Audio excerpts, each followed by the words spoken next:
राधा जी अपने बेटे सचिन और बहू स्नेहा के साथ फिल्म देखकर घर लौटी तो बहुत खुश थी।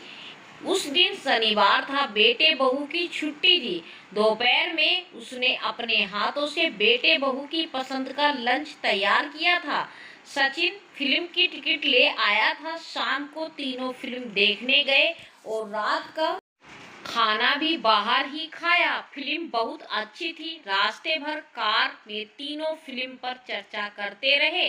राधा जी को लगा स्नेहा कुछ चुप चुप सी थी। उसका कारण जानना चाहा तो स्नेहा ने कहा, कुछ खास नहीं मम्मी, बस थोड़ा सिर दर्द है। अगले दिन रविवार था, सो स्नेहा और सचिन देर तक सोते रहे। आदत के मुताबिक राधा जी जल्दी उठ गई। चाय पीकर उसने रात में भी कोई दाल पीस ली और झटपट दही बड़े बना लिए। शाम को घर में पार्टी थी। सचिन और स्नेहा के कलीग्स आने वाले थे। जब भी बेटे बहू के कलीग्स घर में आते, राधा जी का वह दिन बहुत अच्छा कटता है। वह देर तक उनसे बातें करती। 9 बजने वाले थे। पर्स उठाकर फिर दूध लेने चली गई। सोसाइटी के गेट के बाहर ही दुकान थी। दूध लेकर वह वापस लौटी तो उसे लगा सचिन और स्नेहा जाग चुके हैं। वह उनके कमरे की ओर बढ़ी। तभी स्नेहा की आवाज उनके कानों में पड़ी। वह सचिन से कह रही थी, मम्मी को यहाँ आए 1 साल हो चुका है। जब से मम्मी यहाँ आई हैं, क्या हम लोग कभी भी अकेले कहीं गए हैं? हर वक्त हर जगह मम्मी साथ होती हैं। क्या मेरा मन नहीं करता कभी? बस मैं और तुम कैसी बातें करती हो प्रिया। तुम जानती हो पापा के जाने के बाद मम्मी कितनी टूट गई थी। अभी तो वो जरा संभली हैं और तुम ऐसी बातें कर रही हो। प्लीज सचिन, मुझे गलत मत समझो। मुझे मम्मी के दुख का एहसास है। तभी तो मैंने इतने दिनों से तुमसे कुछ नहीं कहा। साथ ही में यह भी मानती हूँ कि जितना मम्मी मेरा ख्याल रखती हैं, उतना कोई सास नहीं रख सकती। लेकिन सचिन, तुम यह क्यों नहीं समझते कि हमें भी प्राइवेसी की जरूरत है? रिश्ते में कुछ बैलेंस तो तुम्हें रखना ही चाहिए। अब मैं भी क्या करूं स्नेहा? मम्मी का कोई सर्कल भी तो नहीं है जिसमें वह बिजी रह सके। अपना सर्कल वह बनाना ही कब चाहती हैं। हमारी सोसाइटी की कितनी बुजुर्ग महिलाएं सुबह शाम पार्क में आकर बैठी हैं। मम्मी चाहे तो उनसे मेल जोल बढ़ा सकती हैं, लेकिन वह अकेले कहीं जाना ही नहीं चाहती। धीरे बोलो स्नेहा, मम्मी कहीं सुन ना ले। मम्मी दूध लेने गई हैं। स्नेहा निश्चितता से बोली। राधा जी को लगा पूरा घर जैसे घूम रहा है। उसने दीवार पर सहारा ना लिया होता तो शायद चक्कर खाकर गिर ही पड़ती, लड़खड़ा जाती हुई। वह बाथरूम से निकल चली गई और दरवाजा बंद करके नल खोल दिया ताकि पानी के शोर में कोई उनका रोना ना सुन सके। आज तक उसे लगता था बच्चे उसके सानिध्य में खुश है, लेकिन आज पता चला कि उसे साथ रखना उनकी विवशता है। तो क्या स्नेहा का उसे स्नेह करना, उसकी जरूरत का ख्याल रखना, यह सब दिखावा है? इसमें लेस मात्र की सच्चाई नहीं। उसे लगता था सचिन और स्नेहा के साथ उसका शेष जीवन आराम से कट जाएगा, पर नियति हमेशा से ही उनके साथ अजीब खेलती रही है। वह सोचती कुछ है और होता कुछ और है। पता नहीं क्या लिखा है उनके हाथ की इन आड़ी तिरछी लकीरों में भी कुछ हमेशा उनसे 2 कदम आगे चलता है। विजय का उसे यूं आस में छोड़कर चले जाना इस बात का प्रमाण है कि उसकी किस्मत में सुख है ही नहीं। विजय जब तक नौकरी में थे बेहद व्यस्त रहते थे। उनके साथ वक्त गुजारने की, अपने सभी अधूरे अरमान पूरे करने की ख्वाहिश लिए वह उनके रिटायरमेंट की प्रतीक्षा कर रही थी। विजय रिटायर हुए पर अधिक दिनों तक राधा जी का साथ ना निभा सके। 2 माह बाद ही मौत के क्रूर हाथों ने उन्हें उनसे छीन लिया। इस तब से राधा जी फटी फटी आंखों से बस देखती रह गई थी। कब दिल्ली से सचिन और स्नेहा आए, कब विजय का अंतिम संस्कार हुआ, उसे कुछ पता नहीं चला। होश तो तब आया जब उस कुछ समाप्त हो चुका था। रिश्तेदार जा चुके थे। सचिन और स्नेहा ने उसे अपने साथ दिल्ली ले जाना चाहा, लेकिन मैं नहीं मानी। पिछले 20 वर्षों से वह उसे घर में ही रह रही थी। वहां की आबो हवा में विजय की सांस रची बसी हुई थी। कितनी यादें जुड़ी हुई थी उस घर के साथ। इन्हीं यादों के सहारे वह अपना शेष जीवन गुजारना चाहती थी। पर अकेले रहना इतना सहज भी नहीं था। सूना घर उसे काट खाने को दौड़ता। अकेले के लिए खाना बनाने के लिए उसकी इच्छा नहीं होती थी। उधर माँ की चिंता में सचिन भी अपने काम पर ध्यान नहीं दे पा रहा था। कुछ दिनों में ही वह बीमार पड़ गई। तब सचिन और स्नेहा ने उसकी एक नहीं सुनी।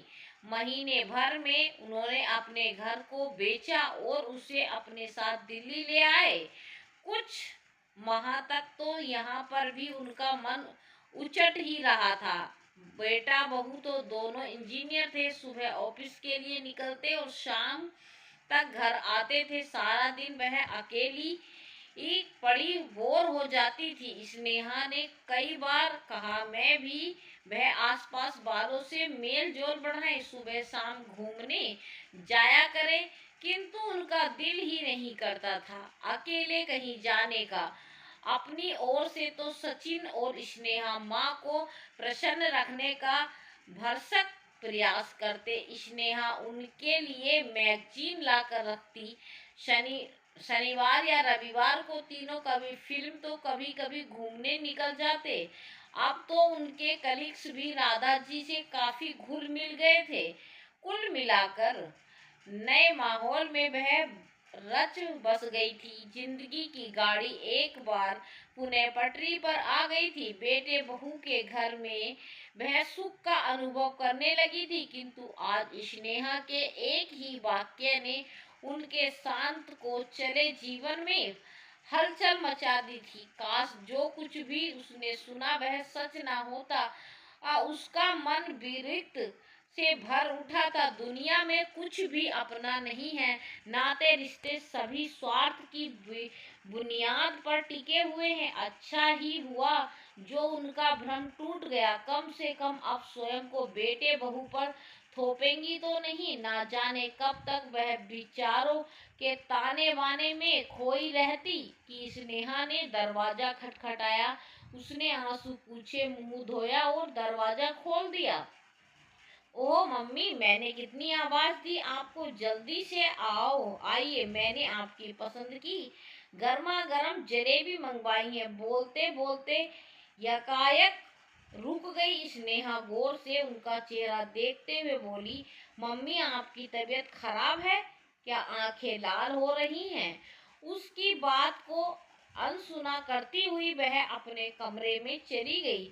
बुद्धि तो वह कह रही थी उसे अपना व्यवहार सामान्य रखना चाहिए ताकि बेटे बहू को पता न चल सके कि उसने उनकी बातें सुन ली है, लेकिन मन साथ नहीं दे रहा था। यहाँ तक कि खाना भी वह ठीक से नहीं खा पाई। सारा दिन अनमनी सी रही। रहकर विजय याद आती रहे। काश वो आज होते तो ये यूं बेटे बहू पर आश्रित न होना पड़ता। शाम के 6 बजने वाले थे। मन में विचार कोधा फिल्म साथ जाने में स्नेहा को ऐतराज है। हो सकता है उसका यूं उनके मित्रों के बीच बैठना भी उसे नागवार लगता हो। सचिन के के कमरे में जाकर उसने कहा, बेटा, कॉलोनी की एक परिचित महिला के साथ मैं घूमने जा रही हूँ, देर से लौटूंगी, तुम लोग खाना खा लेना। लेकिन मम्मी, आज अचानक किसके साथ जा रही हो? सचिन को आश्चर्य हुआ। राधा जी की ओर से कोई जवाब ना पाकर वह बोला, मम्मी, कुछ देर में सभी मित्र आ जाएंगे, आप नहीं होंगी तो किसी को अच्छा नहीं लगेगा, तुम दोनों तो हो एंजॉय करना। कहते हुए वो कमरे से बाहर निकल गई। सचिन और स्नेहा का चेहरा उतर गया। इतना तो वे दोनों कभी समझ गए थे कि हो ना हो मम्मी ने सुबह उनकी बातें अवश्य सुन ली हैं, तभी आज इतनी खामोश और बदली बदली लग रही हैं। और राधा जी, उनका मन तो बेहद बेचैन था। घर से तो निकल आई थी, अब कहाँ जाए, क्या करे, कुछ समझ नहीं आ रहा था। बस निरुद्ध देश सड़क पर चलती जा रही थी। उसके कदमों से भी तेज गति की, मस्तिष्क में उड़ रहे विचारों के तूफान की। कुछ तो उसे स्वयं के लिए निर्णय लेना ही होगा।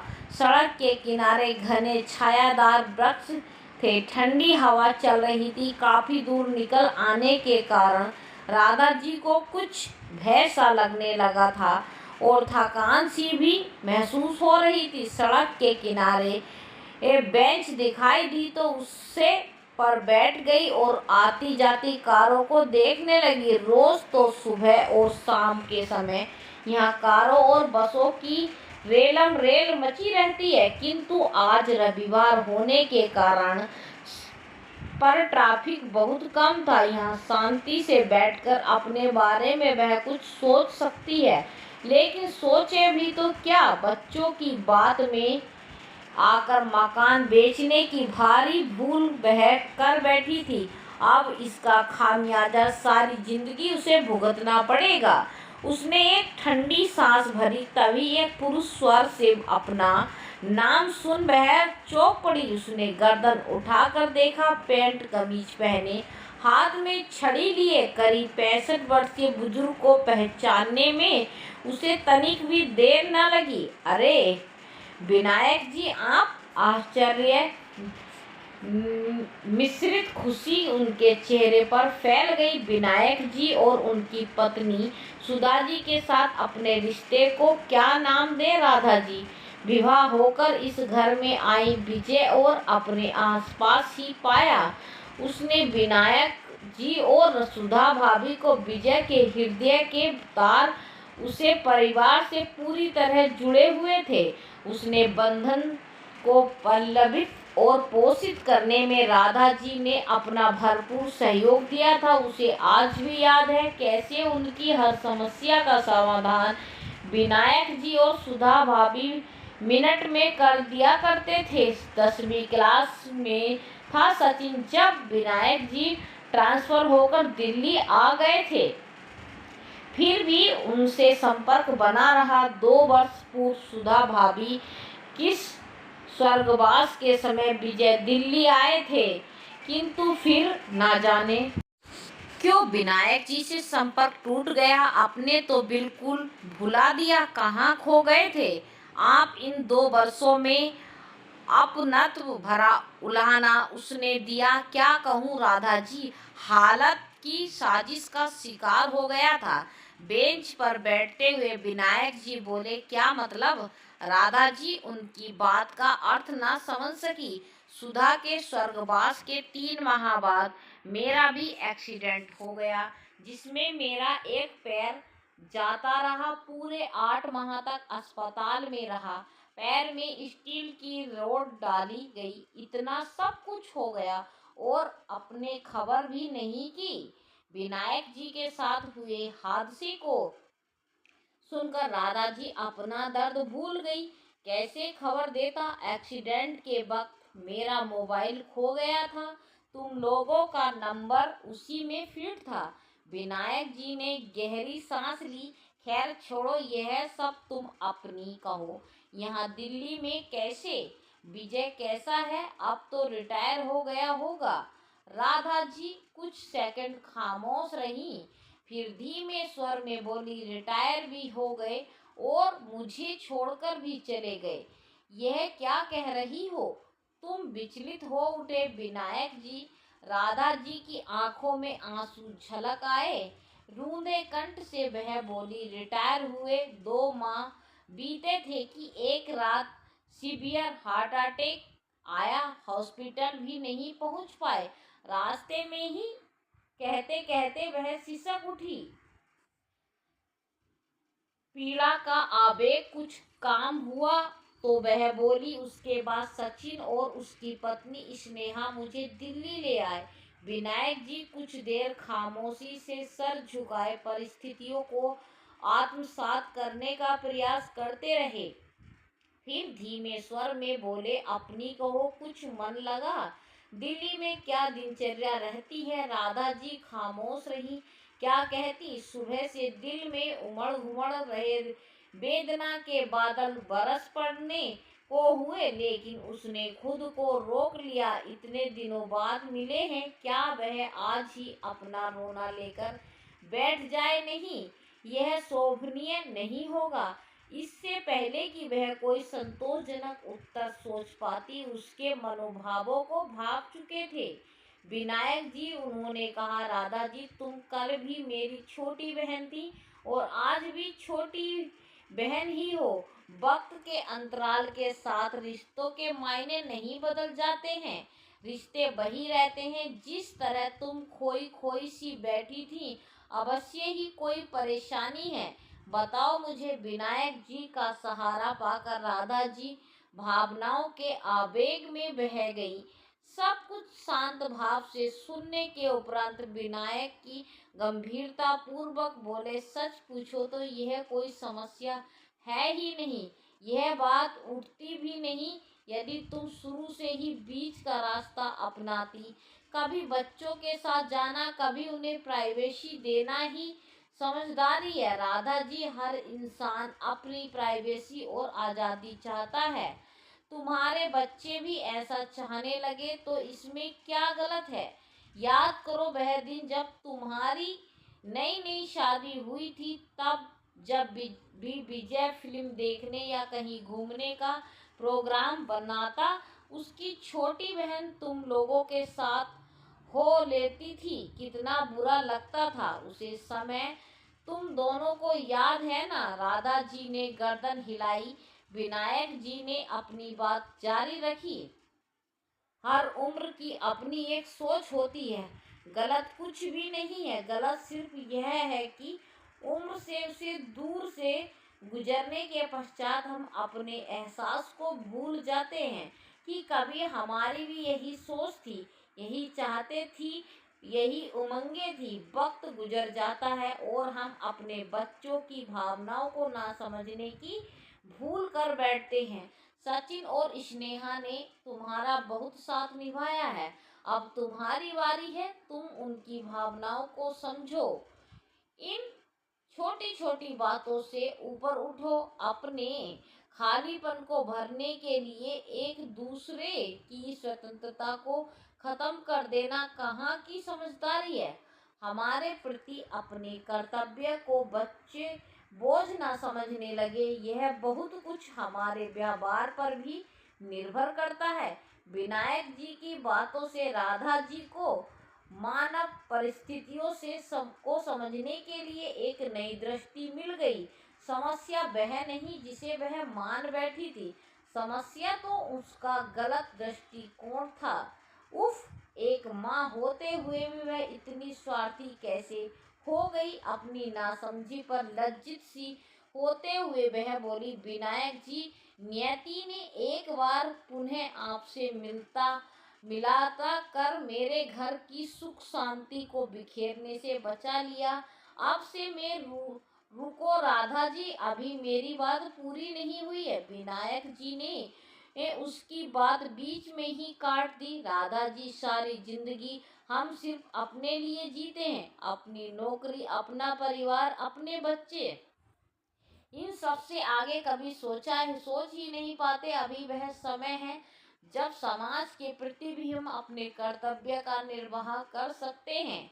दूसरों के काम आ सकते हैं। 2 वर्ष पूर्व मैं भी तुम्हारी जैसी परिस्थिति में था। उस समय अपने बेटे बहू के सहयोग से मैं वृद्ध घर नामक एक संस्था बनाई। आज इस वृद्ध घर से कई लोग जुड़ चुके हैं। लोगों में चेतना जागृत करना, अपने शहर के वृद्धों को घर देना और आसपास के लोगों की समस्याओं को दूर करना इस संस्था का काम है। कुछ पढ़े लिखे वृद्ध लोग गरीब बच्चों को पढ़ाता है और सब लोग मिलकर आसपास ही कहीं पिकनिक मनाने भी जाते हैं। राधा जी को ज्वाइन करोगी तो नए नए लोगों से मिलने से तुम्हारा समय भी अच्छा कटेगा और लोगों की समस्याओं से जुड़ने से तुम्हारी सोच की दिशा भी बदलने की, किसी के काम आने पर आत्म संतुष्टि तो मिलती ही है, साथ ही जीने का एक मकसद भी मिल जाता है। लीक से हटकर कुछ अच्छा करने से तुम्हारे बच्चों को भी तुम पर गर्व होगा। विनायक जी की बातों से राधा जी की आंखों में नई चमक पैदा हो गई। उसने जीने की एक नई राह मिल गई थी। विनायक जी आप घर चलिए, सचिन आपको देखकर बहुत खुश होगा। राधा जी मैं कल तुम्हारे घर अवश्य आऊँगा। राधा जी ने उन्हें अपने घर का पता बताया। काफ़ी देर हो चुकी थी, उसे लग रहा था बच्चे परेशान हो रहे होंगे। विनायक जी से विदा लेकर राधा जी तेज कदमों से घर की ओर चल पड़ी। यह कदम उसे घर की ओर ही नहीं, एक नए संकल्प के साथ नहीं मंजिल की ओर भी ले जा रही थी। दोस्तों आपकी कहानी के इस बारे में क्या राय है?